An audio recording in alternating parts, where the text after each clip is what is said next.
Welcome to the Enjoy More 30s Family Finance Podcast, the only podcast dedicated to making life more enjoyable for young families by hitting on the financial topics that tend to weigh on us, stress us out, and distract our focus from simply enjoying life. Hello and welcome to another live event previously held on Fishbowl. Today's episode from the live event is entitled Holiday Cheer and Financial New Year. So when you listen today, you're going to hear a lot of really interesting ideas about how to approach mindset-wise when it comes to the holidays. Some financial tips, of course, on what to look for, and really some goal setting that you could get into as well to make the most of 2022 to come. So sit back, enjoy, and I think you'll get a lot out of this week's episode. Hi everyone, welcome to the live this evening. I feel like now I can start wishing people Merry Christmas and Happy Holidays. I've been warned by my colleagues, my peers, and my family I'm not to do that for at least 2 more weeks. But I'm going to do it here. So Happy Holidays, everyone. Welcome. I actually saw my first set of Christmas decorations today as well. They had some twinkly lights in the window, so that was nice. We will be talking all things holiday cheer and financial new year. So if you guys are anything like me, you'll want to know how to make good financial decisions over the holidays, how to avoid the Black Friday chaos, and how to go into 2022 strong. So if you guys have any questions, feel free to jump up on the stage and you can ask that to Joe directly. We won't be able to answer any specific questions relating to your personal finances, but I'm sure if you reach out directly, Joe would be more than happy to help. Great, we've got lots coming in this evening. Hi, Jan. Hi, Cheryl. Nice to have you guys with us. Hey, Ruth. So our finance lives are always really popular. I think particularly this time of year, we all want to know how to make better decisions with our money. Hey, Carmen, welcome. Welcome, Rebecca. So we'll just give it a couple more minutes and then we'll get started. We've got some great content lined up for you guys today. And like I said, as ever, it's always a highly requested topic. People in all ages and all stages of their financial journeys want to know how to make better financial decisions. So we'll be discussing how to avoid the Black Friday chaos and how to make better financial decisions going into 2022. And we were just saying, I can't believe it's almost 2022 already. I feel like the year has flown by. We have a speaker. Mystery, go ahead.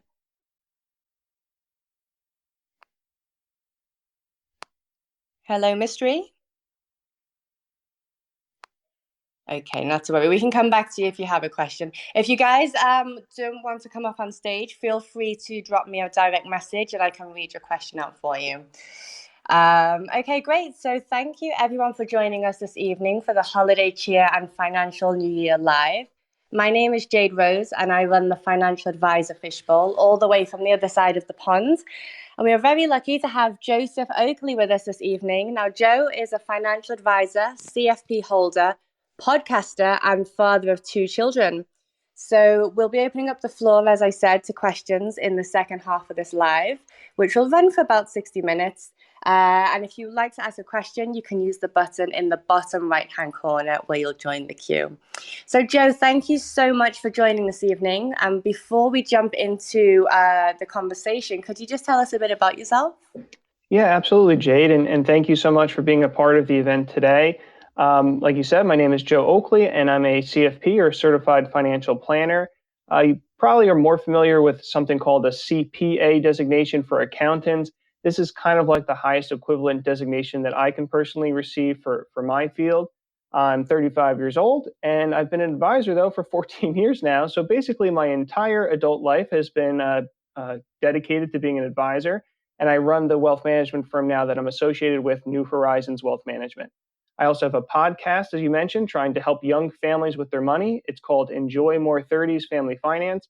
So this is kind of, my professional passion. This is what I do all the time. And I've guested on a number of other podcasts as well to help spread that message. So it's something I'm definitely very passionate about. A few over in the UK, a number of other ones here in the US. Personally, I'm married to my just awesome social media wife, Lauren. She was a teacher. She loved this thing called competitive cheerleading, and so created her own job to be home with the kids during the day and do what she loves in the evenings, which is a big part of why I talk so much about money mindset. And it's a focus that we're going to go through tonight. I have two kids, Avery, who's now 5, and Noah, who just turned 2. So as similar to any other parents out there, we have our hands full. So yeah, I mean, the goal for today is, it's really been a tough 18 months. Like you said, Jade, it's been a very quick year. 2021, we're already going into 2022 here. And across the world, it's been a little bit difficult as we look back here. So what we're trying to do tonight is help you make this holiday season just a little bit better in some way, get you into 2022 on that right foot, and then you have some great momentum going forward into the new year. So how does that sound to you, Jade? Yeah, that's awesome. I'm really excited, Joe, for this. So just to give you guys a quick intro into what we'll be discussing. So we're going to look at money mindset, holiday challenges and how the corporations target us, discussing what actually makes a good holiday season, some goals and mindset tips and tricks to see us into the new year. And then, as I said, we'll finish with some questions. So, Joe, when we spoke last time, you shared some great insight on money mindset and how you came to realize that we all have one, even if we're not aware of it. So for any new listeners, can you tell us a bit more? Yeah, I can't believe that was already a month ago, Jade, that we went through all that. That was really a fun event that we did. And it was called How to Excel in Your Financial Mindset. And like you said, we went through a lot of those concepts that people need to kind of hear sometimes to help them better understand where they are now from a money mindset standpoint. Because once you know kind of how you got here, acknowledge that everybody does have a money mindset, whether they were intentional about it or not. Now you have that awareness, you have that opportunity to not only proactively change your financial mindset if you want to, but really excel in it as well. So kind of the really quick recap for people that are interested in that is, again, we have a money mindset despite really no one teaching it to us in school. And it's something that a lot of people out there are lacking. I mean, when you think about what they teach you in school, it might be algebra, it might be Shakespeare, but those tend not to be things that you use so much in your working life. Like everybody in school, no matter who I talk to here or abroad, they all say the same thing, that financial literacy wasn't really one of the core frameworks of their education. And we're all going to get jobs, we're all going to have money, we all have to do something with that money and make good decisions to help us get to the places where we want to be in our life. So the education part of it is something that's really lacking. And I didn't really acknowledge that, or I didn't realize that was true until I got into my working years. As I said, I've been doing this for 14 years, so it's really all I know. And so those same tools, those same cash flow, investment, insurance things that I was using and applying to our clients at the firm, I just naturally used for myself. And when I stopped to pause and kind of look around at my peers and my family and my friends and people that were my age even, that had really no idea of what they should be or should not be doing. They were kind of just checking off boxes that sounded like things that most people kind of talk about. And so that's when I came to realize that more needs to be done, more needs to be said out there publicly so people can be more aware of this kind of insufficiency that so many of us come across, and kind of change our mindset to really look at money as a tool that can help us make life as enjoyable as possible as we want it to make it. That healthier kind of mindset that you have makes you able to do better things when it comes to money and the habits that you have.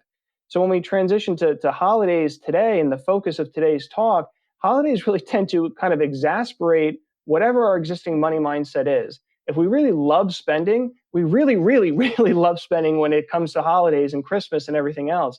If we hate spending, all these things now we're supposed to spend money on, going out with friends to holiday lunches, buying presents. If we hate spending, we probably get extra uncomfortable during the holidays.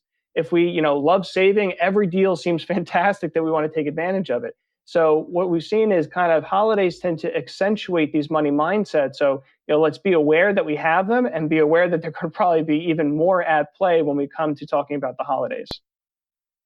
Yeah, no, that's great. Out of interest, Joe, which holiday spending archetype would you say you fall into?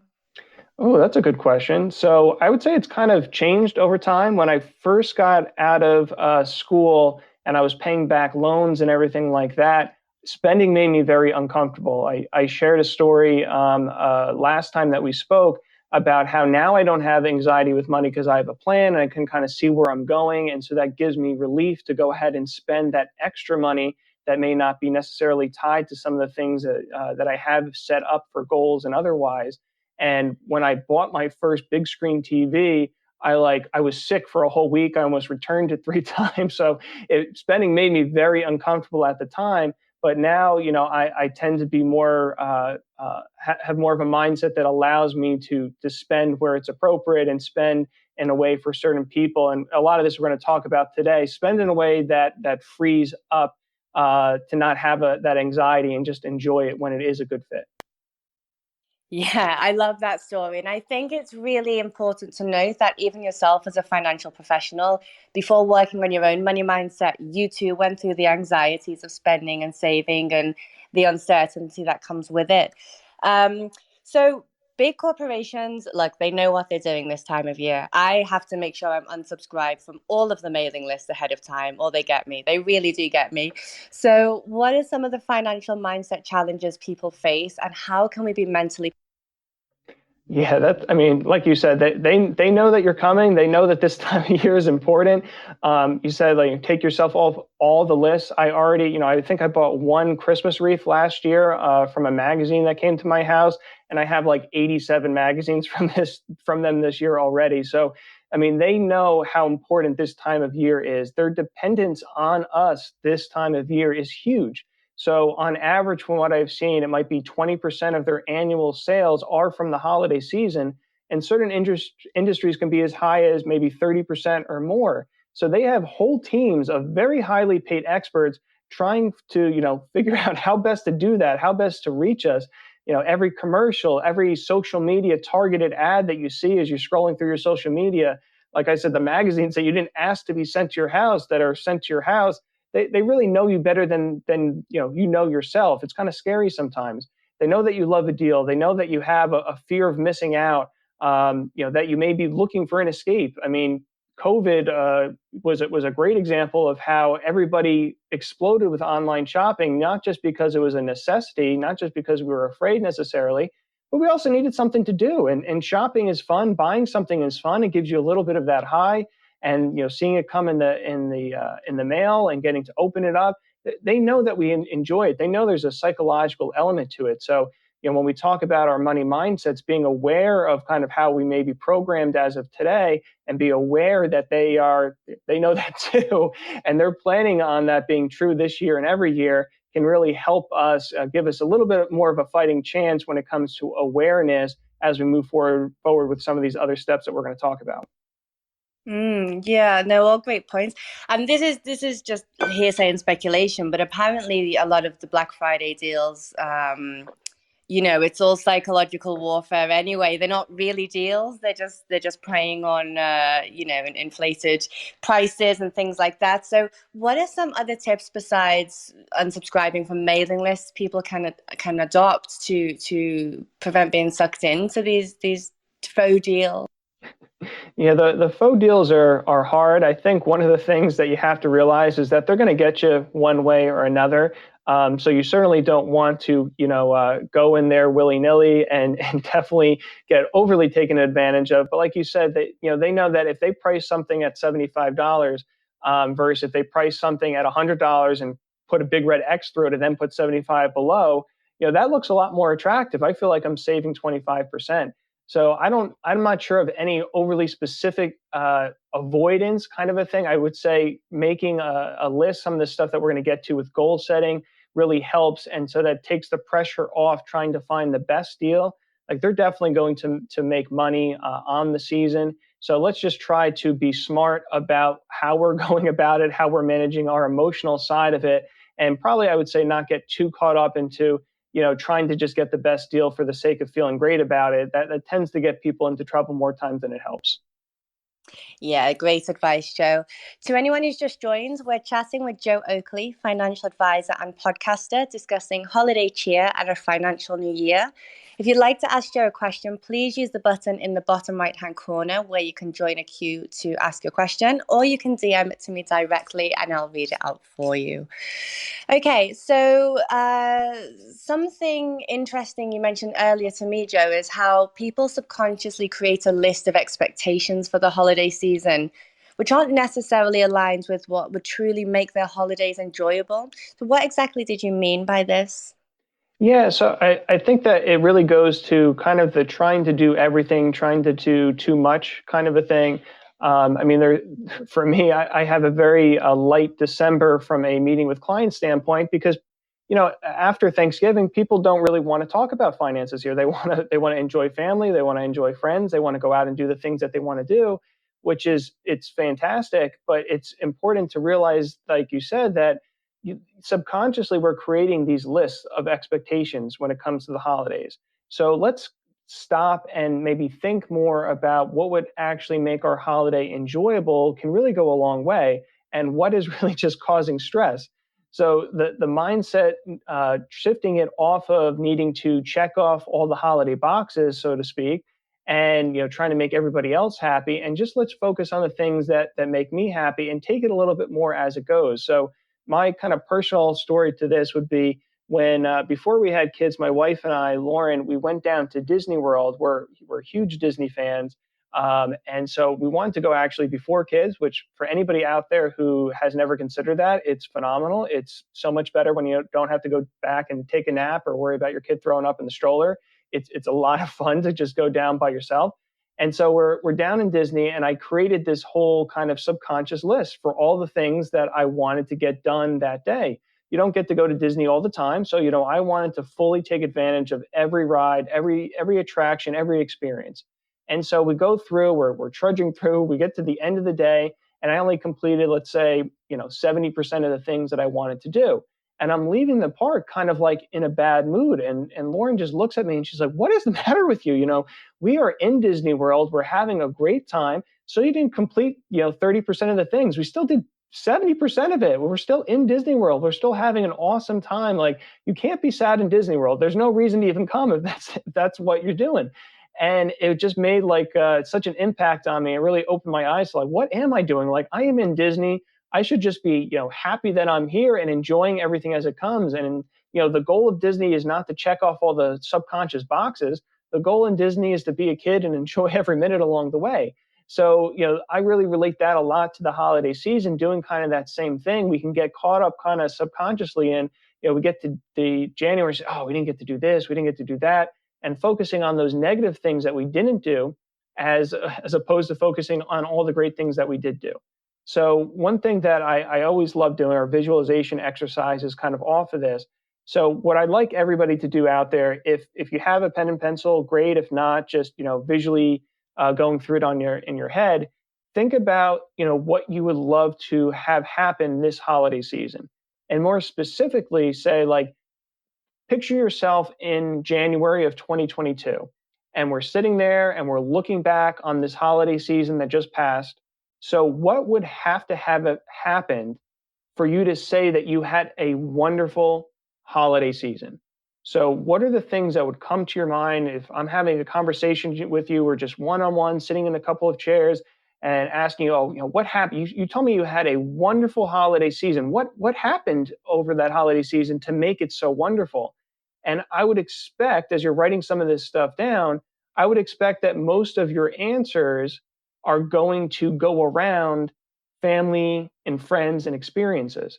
So the things that I would write down for myself would be things like going to my daughter Avery's holiday sing-along that she's going to have. She's memorizing Christmas songs right now to sing.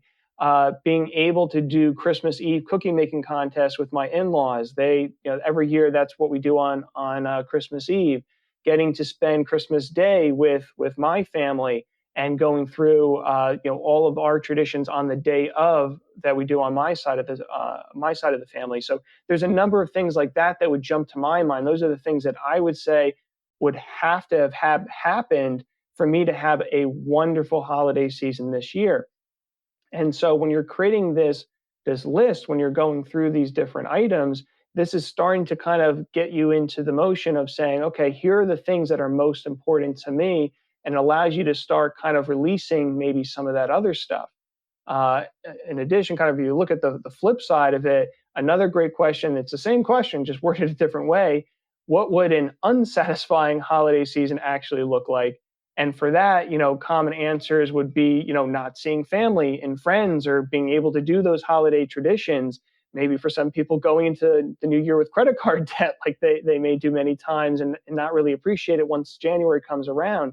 But again, it's not consumerism. And last year with COVID, it gave us such a great example of, what are the things that you really, really missed doing last year with COVID? Those are probably the things that would make this holiday season extra wonderful. So, that's the exercise that I would start with as people hopefully are going through that mentally or writing it down. How does any of that connect with you, Jade? Well, firstly, I've never heard of a cookie making competition on Christmas Eve, and I think I'll be adding that on my own list. Yes. Who makes the best cookies in your family? It's not us. So when when I first was dating my wife, and I would go on Christmas Eve to her family's cookie making contest, I was always a judge at first, and I'm a very competitive person, and I was like, I don't want to be a judge. I want to be a participant. And so as the years have gone on and things have changed a little bit over the last 3 or 4 years, I've been a participant with my wife. And we've come in either last or second to last every time. So it's been really a huge disappointment, but I still highly recommend the activity. It's still a lot of fun. Yeah, no, that sounds awesome.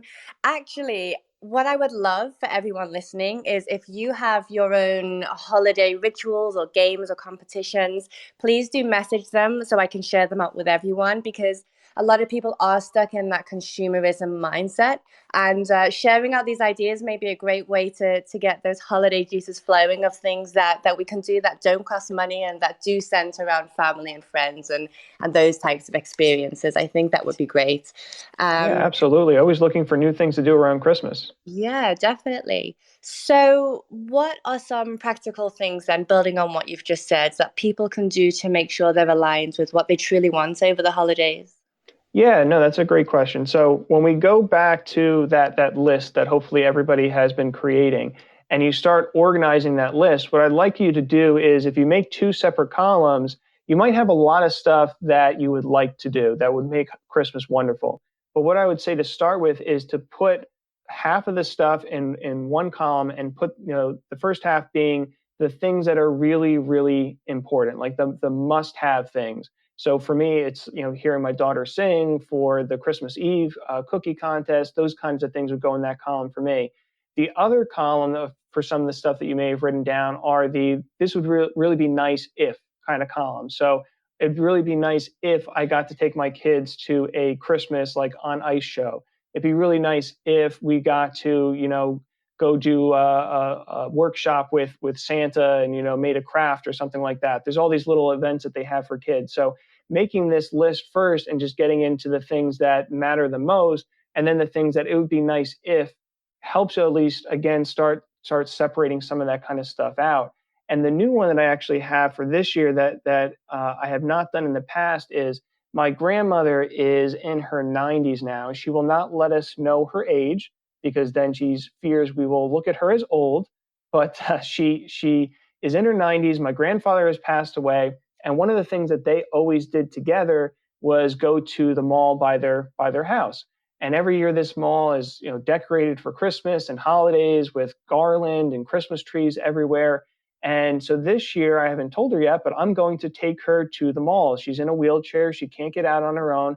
But that's one of the things that I know, when January comes, if I look back and say, hey, I got to take Grandma Kay to Short Hills Mall and go through all the beautiful Christmas trees and decorations, that's something that is going to make me feel so good, and something that I know that will make her feel so good, and something I'll just remember forever. So that's an easy one to throw in that first column. So, that's a part of what I go through when I get to the holiday seasons. And how it also helps from, those things that you may not have on your list that people are asking you to do, is you don't have to feel as bad about declining their invites either. Because now, if those aren't on your list, those would not make your holiday season great. They might be nice, they might not be nice, might not be things that you want to do at all. And so it helps me also separate the things out that I really don't want to do. If that thing was something that I was really excited about, if that was something that I really, really wanted to do, then, it would already be on my list. And so when I talk about, somebody inviting me out to eat with a couple of friends or something like that, they might be okay friends, but not anybody that I necessarily need to go out with. easy holiday excuses. I already have my holiday season planned out. Tonight I'm watching, The Grinch or whatever the movie might be. And, it's a very easy for me to separate out from that kind of stuff. Sorry, go ahead, Jade. Yeah, no, I was going to say I really love that. It's similar to how if people do want to shop on Black Friday or when the sale's happening, writing that list ahead of time really keeps you on the straight and narrow. But I never considered doing that for social events as well, and I think that's a really great way to approach it because you're not declining invitations left, right, and center. You're just sticking to your plan and drawing your Christmas financial boundaries. So I really like that. But I do have to ask, how do you gracefully turn down all the invitations that come in over the holidays? I mean, for me, anybody that has kids, kids are a great excuse. So kids are really a great go-to when it comes to excuses about wanting to spend time with the kids or doing a holiday movie or something like that with them that night. That's always something that for parents at least is always in your back pocket. For people that are not in that situation and trying to kind of gracefully decline kind of a thing, you may hurt some feelings along the way a little bit, but at the end of the day, just rest on the fact that this isn't on your list. This is not something that would really make your holiday season wonderful. So if it's really just adding stress and anxiety to you, then you may not have kids as an excuse, but there's plenty of other good excuses out there as well. So I would encourage people not to spend time doing things that they really don't enjoy in life in general, but certainly around the holidays when there are so many things to do that you actually would enjoy. Yeah, absolutely. That's great advice. And just on the topic of mindset and gifts, something I've started doing, Joe, I wonder what your professional opinion of this is when I make direct debits to my savings or my investments, I actually title it a gift to myself, a gift to future Jade. And then it actually feels like I'm treating myself as opposed to it being a chore. So perhaps that's something people could employ as well, because now it's made investing and saving really fun for me, as opposed to something I have to do. So for anyone who has just joined us, we are speaking to Joe Oakley, financial advisor and podcaster, about holiday cheer and financial new year. If anyone has any questions, please do use the button in the bottom right-hand corner, or you can direct message your questions to me and I will read them out. Okay, so Joe, you mentioned that some of your clients use techniques like money blocking or using tax returns and bonuses to help with an anxiety-free holiday season. Can you tell us a bit more about that?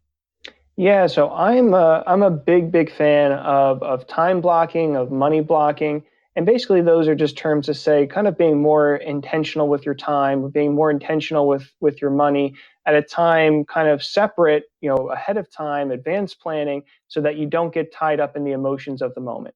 So, for Christmas, it's very easy. When you're talking about presents, that tends to be one of the things that if you asked 100 people what stresses you out most about Christmas and the holiday season, it's having to buy presents for everybody. And so if you block out some time to do this all at once, especially if you're an online shopper kind of a person, what I do is I make a list of all the people that I need to buy presents for. So mom, sisters, wife, kids, coworkers, anybody that's on my list.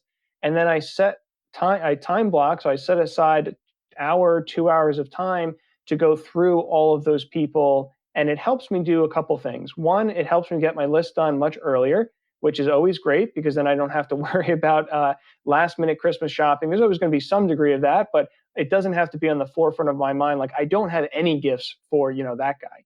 And so once I have my list and I start going through it, it also really helps me financially because as I go through, I can see what I'm spending on each individual person and I'm noting that as I go. So I'm checking off the box of, hey, I bought a present for my sister, Kristen, but I'm also writing down how much. And so I can better track kind of what's going on with my spending. When you just kind of have this loose mental list and you wander into the store, that's what they want. They want you to be kind of in just a window shopping kind of mood where they can hit you with all the deals and the markdowns. And you buy some stuff and then you realize you get home, you're like, I probably bought way too much for this person. I probably didn't get enough for that person. If you're more intentional with it and you handle more of it at a time blocked kind of a metric, now you can make sure you get everybody done more ahead of time. You can see better what you're spending on each individual person. And then you can just cross buying presents off of your list. And you don't have to worry as much about like the deal or, as you walk into the store and thinking like, oh, that might be good for so and so.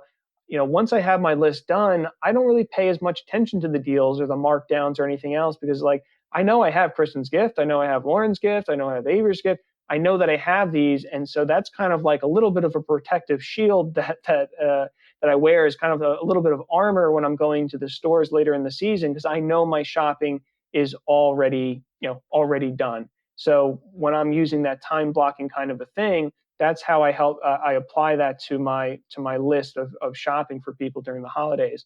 As far as a money blocking time piece of it goes, when you get a bonus, like Jade kind of said, I've talked about before, I'm a big proponent of like you get a bonus, you get a piece of your paycheck to do something with it intentional. So like if you love massages, every bonus that you get, if you get a bonus once a year, set aside enough to buy 4 massages. And now every quarter you can have one massage kind of guilt-free, anxiety-free because you already set that money aside for yourself. You already bought that gift card. You don't have to worry about trying to fit it into your budget, which is great, around the holidays too, because if you're already spending a lot of money around the holidays and you really need a massage because you're all stressed out, you may not want to buy it. But if you're blocking it out ahead of time, now you don't have to feel guilty about that kind of a thing.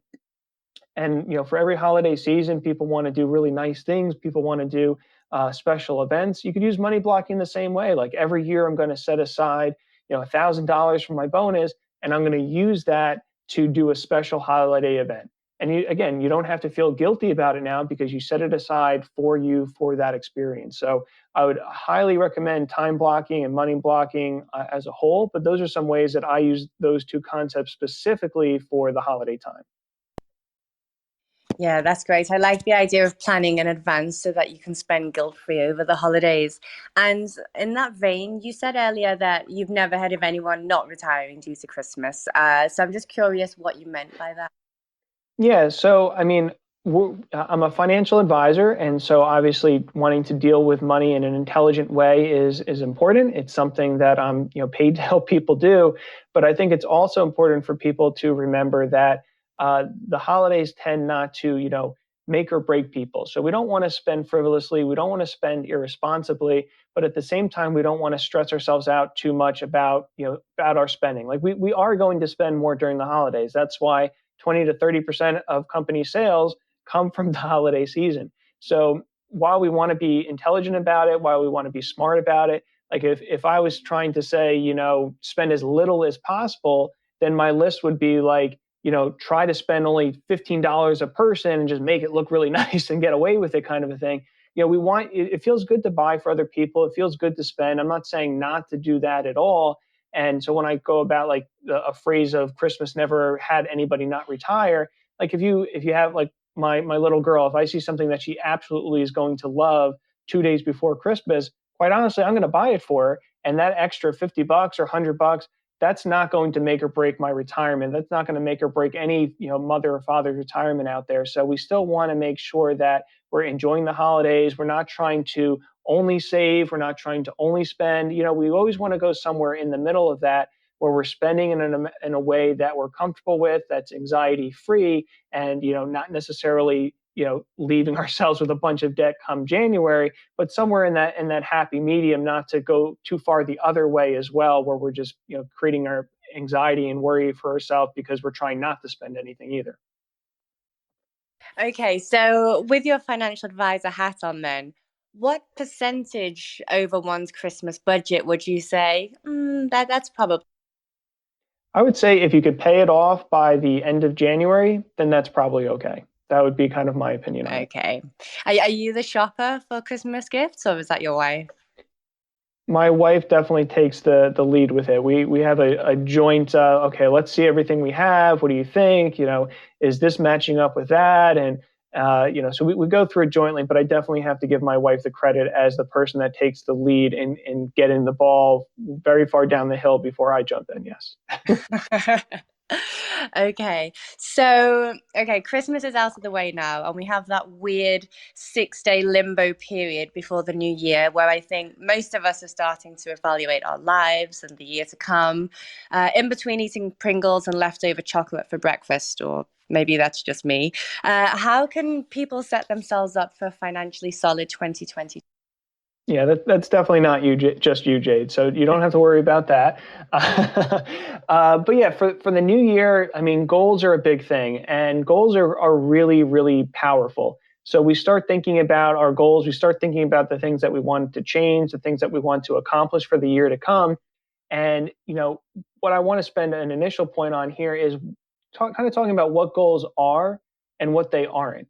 And because for me, I spent most of my life kind of afraid of setting goals because I was afraid of not reaching those goals. I was afraid of failing when it came to those goals, so to speak. And when I first got to my current job here, Bob, my founder of the firm, he's a very big goals person. And so he told me, like, okay, we're going to meet. You're going to tell me your short-term goals. You're going to tell me your long-term goals, both business and professional. And I was really worried about going into that meeting because I was debating with myself, should I be making goals that are really easy so I can achieve them? And then I look good in front of Bob, but maybe he'll notice that I'm making really easy goals. Maybe I should make them harder, but now what if I don't reach them? And now I'm going to look like a fool in front of the founder of the company. And so I had a big struggle with goals, and it took me a couple years to realize that it's not about necessarily accomplishing all of your goals. It's about getting farther than you would have gotten if you didn't set them at all to begin with. And so when you go out there and you look at these like goal gurus and you talk to them and you hear what they have to say, most of them have like a 50 or 60 percent success rate when it comes to the goals that they set for themselves in any one year. So they're not accomplishing 100% goal achievement. They're not being limited by the fact that they may fail. They know they're going to fail. They know they are not going to check off every box on their goal sheet. And so for me, it was just so freeing to kind of come to that conclusion, to come to that realization that goal setting is not a means for making us feel badly about ourselves. Goal setting is a means for helping us achieve things more quickly than we otherwise would have if we didn't set those goals. So that's really, really powerful. I mean, the goals that I set for myself for this year, because now I'm a big goal guy, the goals that I set for myself this year, I have some that are that I've accomplished, and I have some that I haven't. So, reading 12 books this year, I accomplished that goal. That's the first time I've ever done that. Visiting 5 new places in 1 new state, I have not accomplished that this year. I visited 2 new places, but those 2 places that I did visit are probably places that I would not have visited if my goal was not to try to visit more new places. So, what I would tell everybody now is if you have that same sheet of paper, or you go back into your mind for kind of adding on to this visualization kind of piece, adjust it to, instead of thinking about, okay, I'm sitting in January of 2022, looking back over the holidays, let's fast forward all the way to January of 2023. And you can do this, a little bit after the holidays if you want, but do this exercise. Again, ask yourself, what would have had to have happened over 2022 for you to say, I had a successful 2022.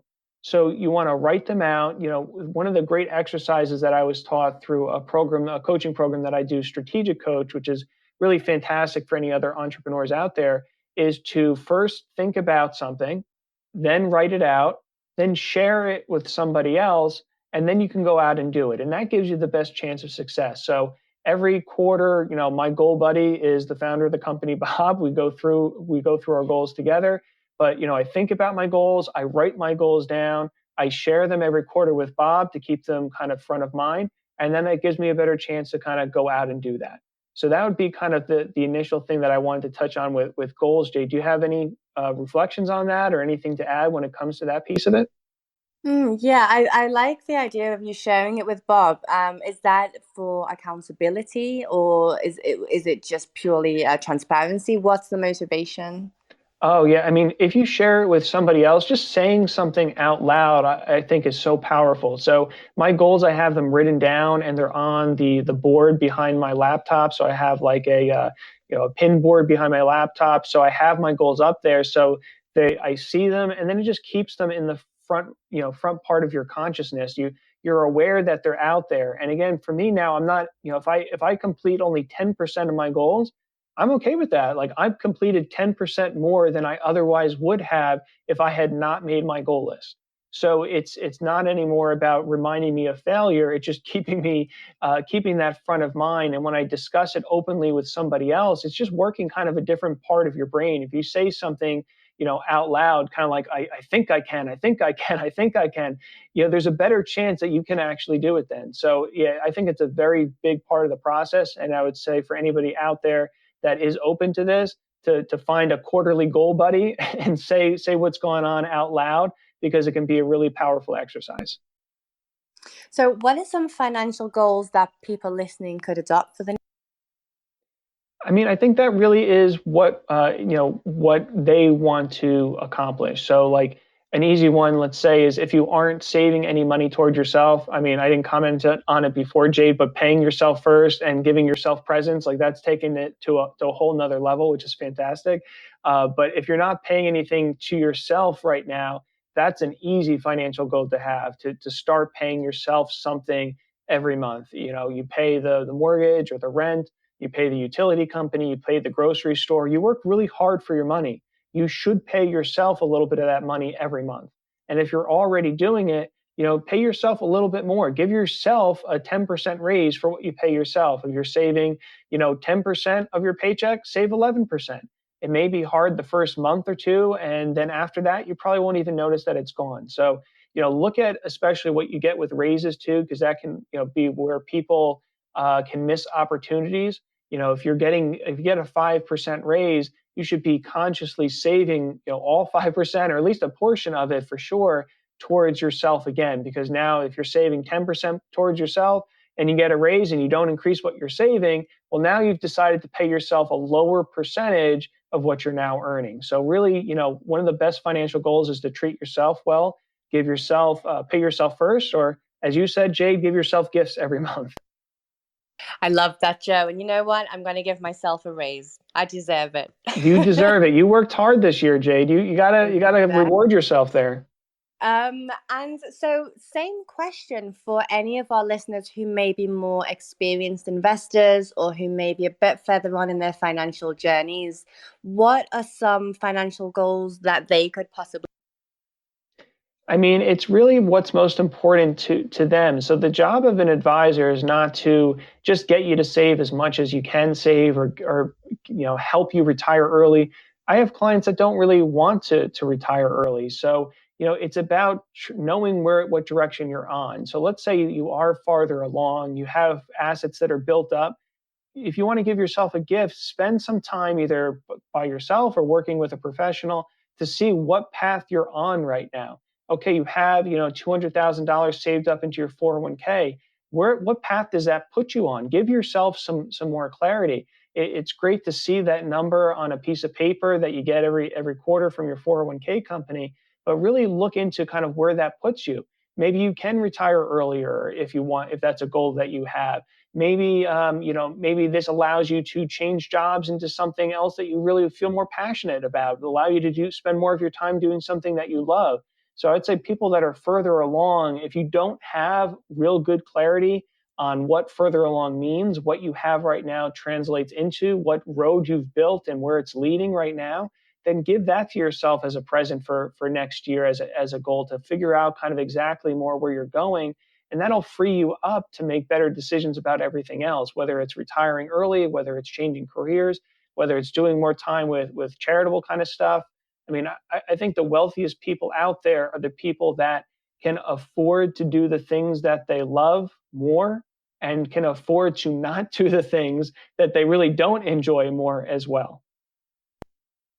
Yeah, no, that makes perfect sense. So what you're saying is to reverse engineer the lifestyle that you want, and don't save and invest for the sake of it. Put your money to work, basically.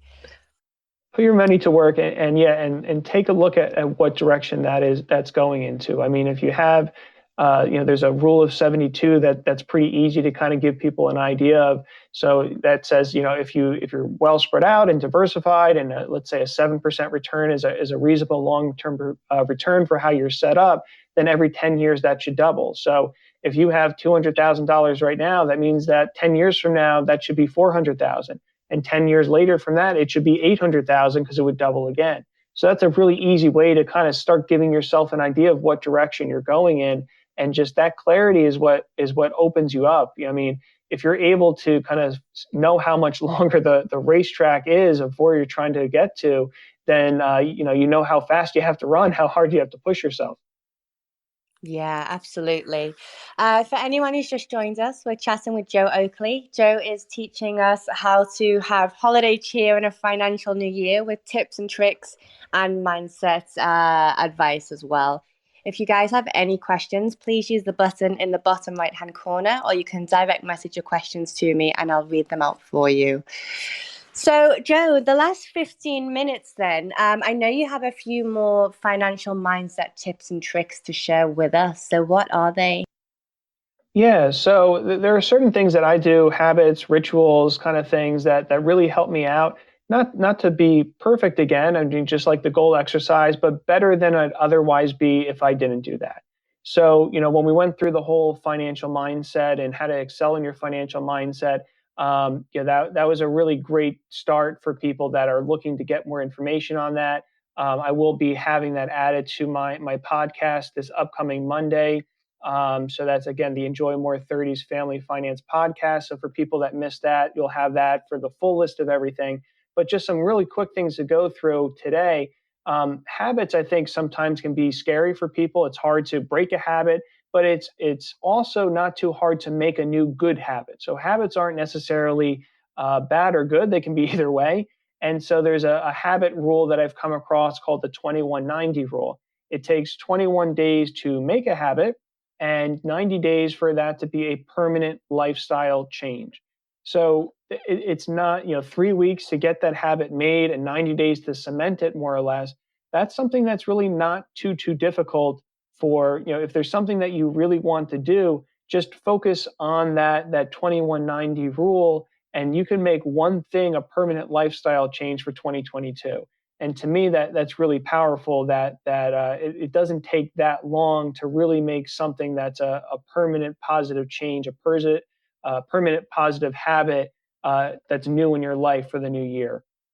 Again, I talked about already hanging up your goal list visibly. That's another thing that I always write down, because all this time that we're spending working for this thing called money. Money is just a tool. It's really important to remember it's not the goal in of itself. So, we're not working so hard just to have that big number on a piece of paper. We're working that hard to have those experiences in life that make us happy.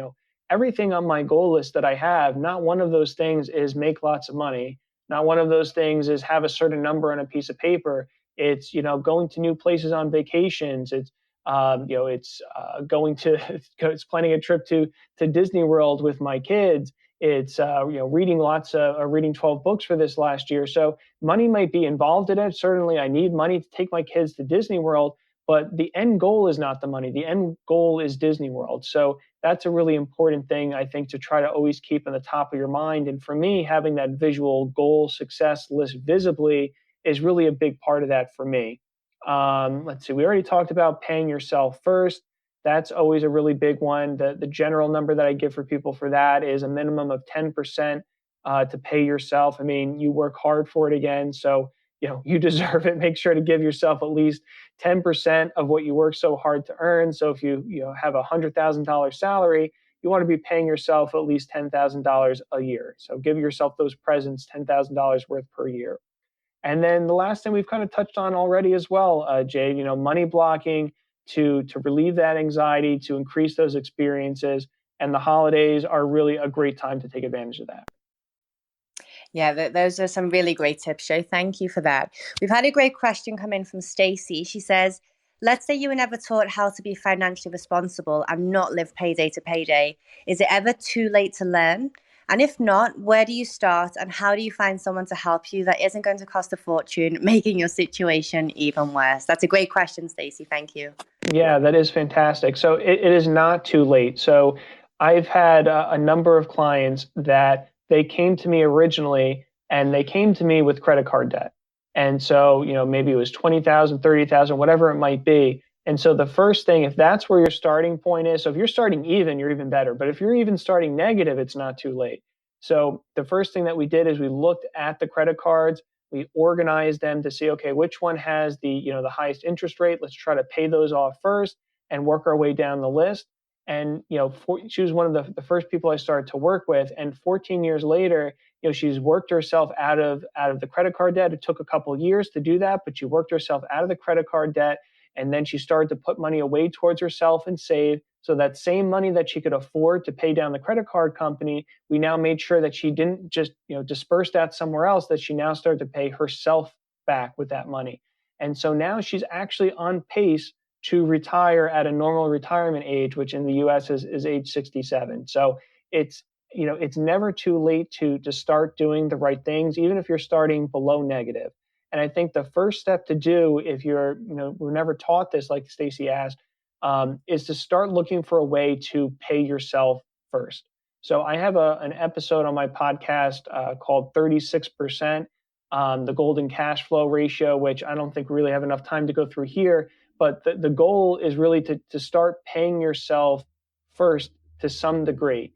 And there are certain ratios that you could use to kind of get an idea of that. And that doesn't cost anything. I mean, the reason that Jade is here, the reason that I'm here, the reason that I do my podcast is just to try to get this information out to people. So there's definitely a lot of advisors out there that may not be wanting to work with you unless you have $1 million. But there's also a lot of advisors that will. There's also a lot of good people out there that will try to help you get on the right path if you give them the chance. And especially free resources like my podcast. I'm not sure, Jade, if you have any other recommendations as far as resources go, but try to find somebody. You only need to find one person that's willing to sit down and help you. And the goal, if you're just starting out, find some way to just pay yourself first and start growing the money that you give to yourself every month. Great advice, Joe. And I would add to that Joe is right. Perhaps some financial advisors may not work with you, but oftentimes people will have a conversation with you. So it's always worth calling them up, having a chat, going through your situation. Some will have a chat with you for free. Some may charge for their time by the hour, but every financial advisor works in different ways. So don't feel like you have to have $1 million or £1 million in the bank to have a conversation, because there are plenty of people out there willing to help. And I'd also want to add on to that just as you can get fit at 40 or at 60 or at 80, or you can learn a new hobby, you can change career at any age, do treat your finances the same. It's never too late to learn, and you can always get yourself on the right track. So thanks for that question. Yeah. So, Joe, we've mentioned goals, and you've mentioned visualization and vision boards and things like that. What about for our younger listeners who really don't know where their life is heading just yet, and they don't know what to aim for? How can they make good financial decisions without yet being able to contextualize what it's leading? Yeah, I think that's a great point, a great question to bring up, Jade. When you're starting out, when you're right out of college and you're just starting to work, some of the general advice that we tend to give to people that's most appropriate are to do things that will put you in a better position in the future, but still give you full flexibility for what that future may actually entail. So, for example, let's say that you just start out in a new company and you have an employer-sponsored plan. And in the US here, they do a matching percent. So, if you put in 4%, the company will put in 4% too. So that's free money. That's 100% growth on what you put in. You can't get any better than that. You can't get any better than free money. So that's an easy thing to just say, okay, I'm going to take advantage of that. I'm not really sure if that's going to put me on track for retirement or not, but that's an easy thing that I can afford to do that's going to get me on some kind of a good path going forward. So that's kind of a longer term kind of a goal. And then for any additional amount that you have available to save, so let's say you're paying yourself 10%, 4% is going to the 401k, that other 6% can go into a general kind of investment account, because you're saying basically, I don't know when I'm going to need this money exactly. It might be 4, 5, 6, 7 years from now. I'm not really even sure what I'm going to need it for. Maybe it's going to be for a wedding. Maybe it's going to be for a house. But that general kind of investment account, we kind of refer to it at our firm as a buffer account. So it sits between kind of your bank money and your longer term retirement money. So it grows like an investment account grows, but you have full access to it, just like you have full access to your bank account. And so it's a way to kind of build up more money than you otherwise would have if you were just pouring it into your savings account that doesn't really earn anything. So that now you have a bigger lump sum of money 5 years, 6 years from now, most likely. So whether it's a wedding or a house or anything else, you have more to do something with once that vision does start to clarify itself. Great advice, Joe. Thank you for that. So just the last couple of minutes then, where can people listen to your podcast? Sure. Yeah. So any podcast app that's out there, you could find it at. So again, it's Enjoy More 30s Family Finance, or you could just go directly to the website, www.enjoymore30s.com. That's great. And can people reach out to you directly for financial advice? Sure. Yeah. I mean, you could find me in all the normal places. So LinkedIn. You can email me directly at my full first and last name, JOSEPHOKALY at NHWMLLC.com, New Horizons Wealth Management LLC.com. So yeah, pretty easy to find me these days. Perfect. So what is the one last nugget of information for the holiday cheer and financial new year that you'd like our listeners to go away with? I think just you saw what a COVID Christmas looked like last year. Really make an effort to make this holiday season one that you enjoy. And again, it doesn't have to mean spend the most money, but again, be intentional about what would make you the happiest this holiday season, what would have to happen when you're looking back in January to say, wow, that was a really great holiday. Focus on those things through the end of the year here to make sure that you get them done and have those experiences. And then for the new year, I really cannot highly enough recommend setting goals for yourself. Do not worry about if you don't accomplish them. If you have one step farther than you would have otherwise taken for 2022 because you set up those goals, then to me, it's definitely 100% worth it. So those would be the two lasting things that I would like people to take away with them tonight, Jade. Awesome. I don't think I asked you, what's one of your goals for next year?